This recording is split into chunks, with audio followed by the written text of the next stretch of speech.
I used to think my problem was that I cared too little. But for a lot of people, the real problem is the opposite. We care about everything. Every opinion, every trend, every little failure. And that leaves us tired before the day even starts. That is why this book hits so hard. It does not tell me to stop caring. It tells me to care about the right things. And that sounds simple, but it can change everything. Because when my mind is full of noise, I cannot think clearly. I cannot choose well. I cannot rest. I just keep reacting. This book says that life gets better when I stop trying to win every fight, please every person, and fix every feeling. That is a hard truth, but I think it is a useful one. And here is the deeper point. A calmer life does not come from caring less about life, it comes from caring better. That shift is the whole book. The first big idea is this: I cannot care about everything. My energy is limited. My attention is limited. My heart is limited too. So every time I spend it on something small, I have less left for what really matters. That is what makes this book feel so real to me. I used to give too much weight to tiny things. A bad comment, a slow reply, someone else looking better online. None of it was huge, but all of it added up. And that is how stress grows. Not in one big hit, in 100 small ones. Mark Manson's point is not to become cold. It is to become clear. If I care about every problem, every person, and every view, I end up drained. But if I choose my battles, life gets lighter. So the question becomes simple. What deserves my time? What deserves my peace? That question alone can save so much mental space. The next idea is one I wish more people heard early. A good life is not a life without problems. It is a life with better problems. That part stands out to me because so many people think happiness means no pain, no stress, no hard days. But that is not real life. Everyone has problems. The only choice is which problems they will carry. You can spend your energy on shallow problems, drama, approval, comparison. Or you can pick meaningful ones, building something, getting healthy, learning a skill, fixing a relationship, creating a life you are proud of. Here is the weird part. Hard things do not ruin life. Often they give life shape.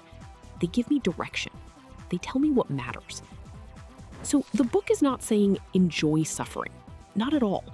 It is saying choose your struggle on purpose. That feels much wiser to me than chasing an easy life that never really exists. One of the sharpest parts of the book is its attack on fake positivity. And I think this is where it gets interesting. A lot of people feel like they are failing if they are not happy all the time. So they force a smile. They repeat nice words. They try to push away fear, anger, sadness, and doubt. But those feelings do not disappear just because we pretend. What I like about this idea is that it feels honest. Sometimes life is hard. Sometimes I feel off. Sometimes I do not have a neat answer. And that does not mean something is wrong with me. It means I am human.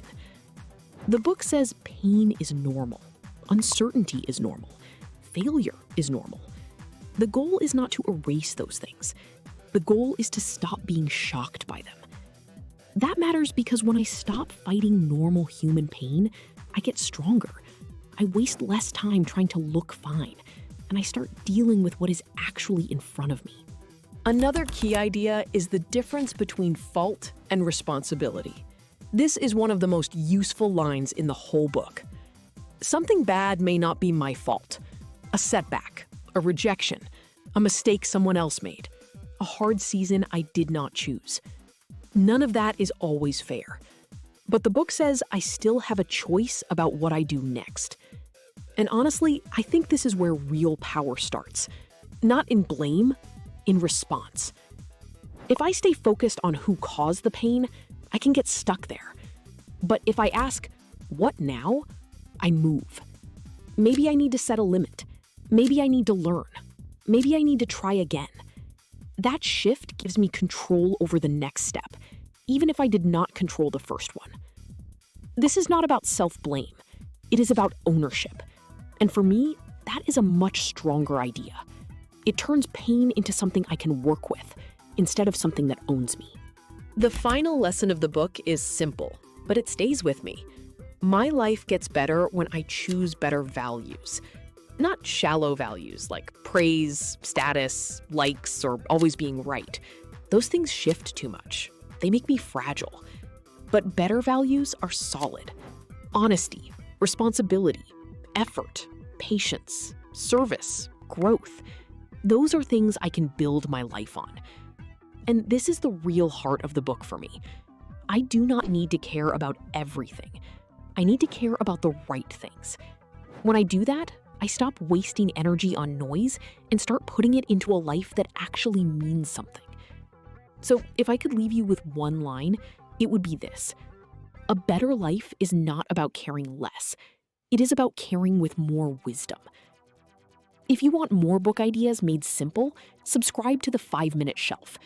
I make these summaries for people like me, who want less noise, more clarity, and ideas that actually help.